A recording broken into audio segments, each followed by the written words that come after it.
ओम श्री गणेशाय नमः। मित्रों, आज इस वीडियो के माध्यम से हम बात करेंगे अहंकार और चित्त के दोष। ये श्री रामचंद्र जी मुनि विश्वामित्र जी से ये बात कह रहे हैं, उसी को आप लोगों से मित्रों हम इस वीडियो के माध्यम से साझा करेंगे। मुनि श्रेष्ठ श्री राम जी कहते हैं, मुनि श्रेष्ठ, यह अनेक रूप वाला संसार दीनों से भी दीन विषय लंपट लोगों को अहंकार के वशीभूत होने के कारण ही निरंतर राग द्वेष आदि दोषों के कौशल रूप अनर्थ प्राप्ति कराता रहता है।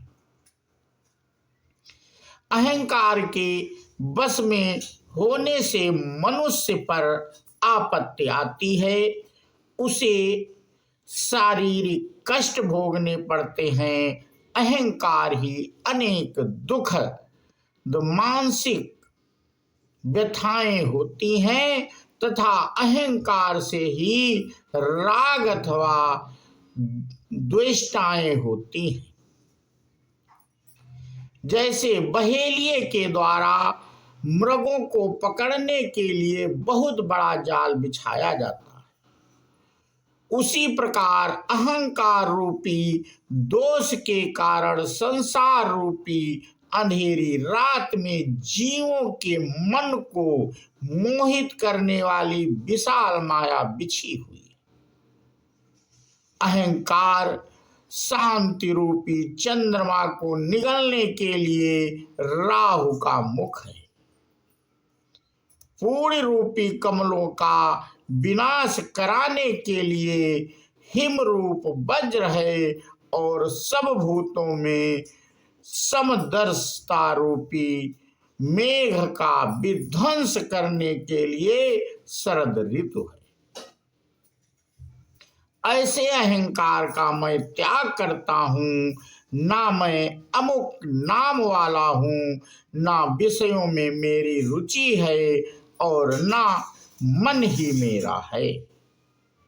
मैं शांत होकर मन को जीतने वाले महात्मा पुरुष की भांति अपने आप में ही स्थिर रहता हूँ।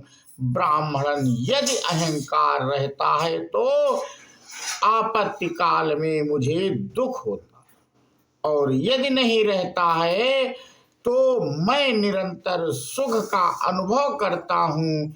इसलिए अहंकार रहित होना ही श्रेष्ठ है। मुनि, मैं अहंकार का त्याग करके शांत चित्त हो उद्वेग शून्य होकर बैठा रहता हूँ, क्योंकि भोगों के समूह का आधार ही क्षण भंगुर है। इस देह रूपी विशाल वन में जो घनीभूत अहंकार रूपी मोटा ताजा सिंह है, उसी ने इस जगत का विस्तार किया है। इसे अपनी क्रीड़ा स्थली बनाया है। मुनि, जैसे शत्रु किसी को मारने के लिए मंत्र तंत्र के द्वारा मरण उच्चाटन आदि का जाल फैलाता है, उसी प्रकार इस अहंकारी रूप महान शत्रु ने संसार में जीव का पतन करने के लिए बिना मंत्र तंत्र के ही स्त्री पुत्र मित्र आदि के जाल फैला रखे हैं। इस अहंकार का मूलोच्छेद पूर्वक निराकरण कर देने पर ये सभी मानसिक दुच्छिताएं तुरंत अपने आप विलीन हो जाती हैं। अहंकार रूपी बादल के फट जाने पर शांति का विनाश करने वाला एवं हृदय काश में छाया हुआ महान मोह रूपी कुहासा धीरे धीरे ना जाने कहाँ विलीन हो जाता है। महानुभाव मुनीश्वर, जो संपूर्ण आपत्तियों का घर शांत आदि उत्तम गुणों में रहित तथा हृदय के भीतर निवास करने वाला है, उस अनित्य अहंकार का मैं आश्रय लेता रहता हूं, आश्रय लेता रहता हूं।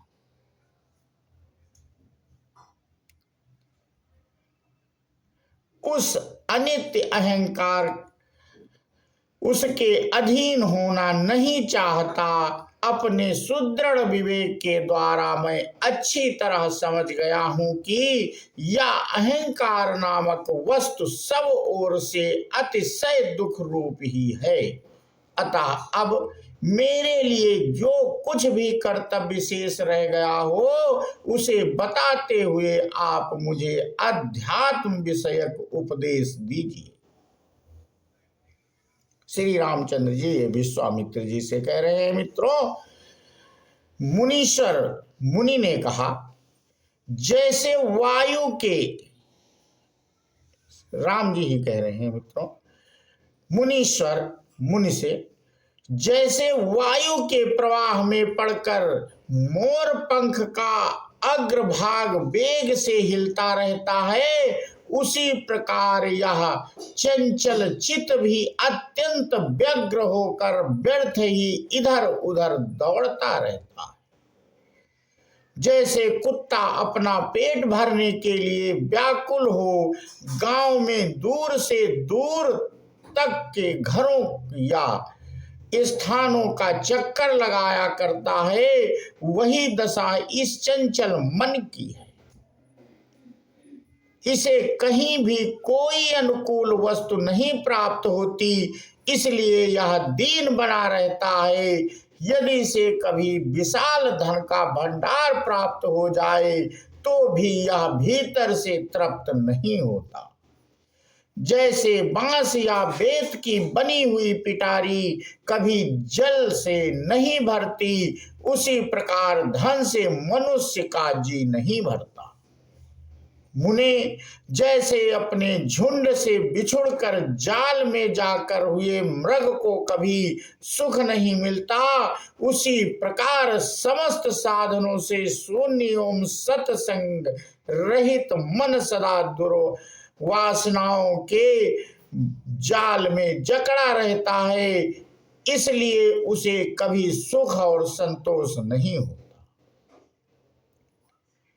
मुने तरंगों के समान चंचल वृत्ति को धारण करने वाला यह मन अपने स्थूल सूक्ष्म अवयव विभागों को छोड़कर एक क्षण के लिए भी हृदय में स्थिर नहीं रहता।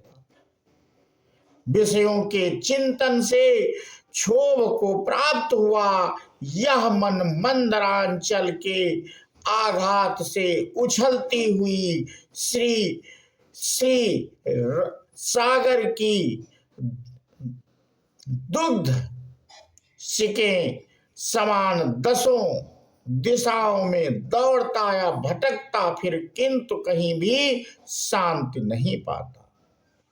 ब्राह्मण जैसे मृग गड्ढे में गिरने की कोई चिंता ना करके हरी हरी दूब चरने की इच्छा से प्रेरित होकर बहुत दूर तक दौड़ लगाता है, उसी प्रकार यह मन नरक के गर्त में गिरने की परवाह ना करके भोग लाभ की आशा में बड़ी दूर तक चक्कर लगाता है, भांति भांति के मंसूबे बांधता है। जैसे पिंजड़े में बंद किया हुआ सिंह चिंता के कारण एक जगह स्थिर होकर नहीं रहता,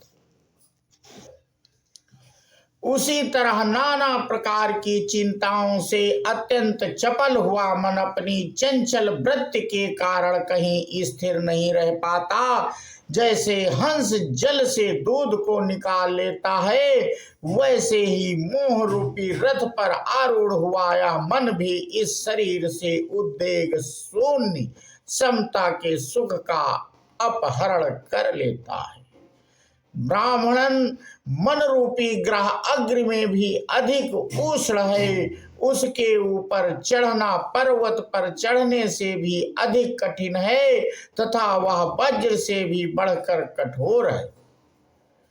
उसको बस में लाना बहुत ही कठिन है। जैसे मांसभक्षी पक्षी मांस पर टूट पड़ता है, उसी प्रकार मन में इंद्रियों द्वारा उपलब्ध होने वाले विषयों की ओर दौड़ पड़ता है। परंतु जैसे बालक पहले तो खिलौने की ओर ललकता है, फिर उसे पाकर थोड़ी ही देर में उससे मुंह मोड़ लेता है, उसी तरह यह मन प्राप्त हुए विषय से क्षण भर में ही विरक्त हो जाता है और नए नए विषय की खोज करने लगता है। समुद्र को पी जाना, सुमेरु पर्वत को जड़ से उखाड़ फेंकना तथा अग्र ही आहार करना, ये महान एवं दुस्साध्य कार्य हैं, परंतु चंचल चित्त को बस में कर लेना इनसे भी महान एवं कठिन कार्य है। संपूर्ण पदार्थों का कारण ही है। जब तक चित्त है तभी तक तीनों लोकों की सत्ता है। उसके क्षीण होते ही जगत क्षीण हो जाता है। इसलिए इस चित्त रूपी रोग की यत्र पूर्वक चिकित्सा करनी चाहिए। मुने जैसे महान पर्वत से अनेकानेक वनों एवं काननों की उत्पत्ति होती है, उसी प्रकार मन से ये सैकड़ों सुख दुख पैदा हुए हैं, इसमें संशय नहीं है।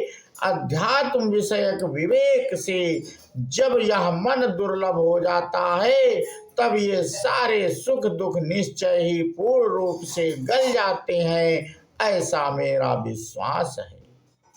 महान मुमुक्ष पुरुष जिसके जीते जाने पर साम दम क्षमा दया समता शांति संतोष सरलता आदि समस्त सद्गुणों के स्वाधीन होने की आशा करते हैं, उस शत्रु रूप चित्त को जीतने के लिए मैं सब प्रकार से उद्यत हुआ हूँ। अतएव जैसे चंद्रमा मेघमाला का अभिनंदन नहीं करता, उसी प्रकार मैं तीव्र वैराग्य संपत्ति से युक्त होने के कारण जड़ और मलिन विलास वाली लक्ष्मी का अभिनंदन नहीं करता। तो मित्रों, आज का प्रसंग हम यहीं पे समाप्त करते हैं और आगे की कथा हम अपने अगले वीडियो के माध्यम से आप लोगों से साझा करेंगे। बोलो सियावर रामचंद्र की जय, हनुमान जी की जय। जय हिंद, जय भारत, वंदे मातरम।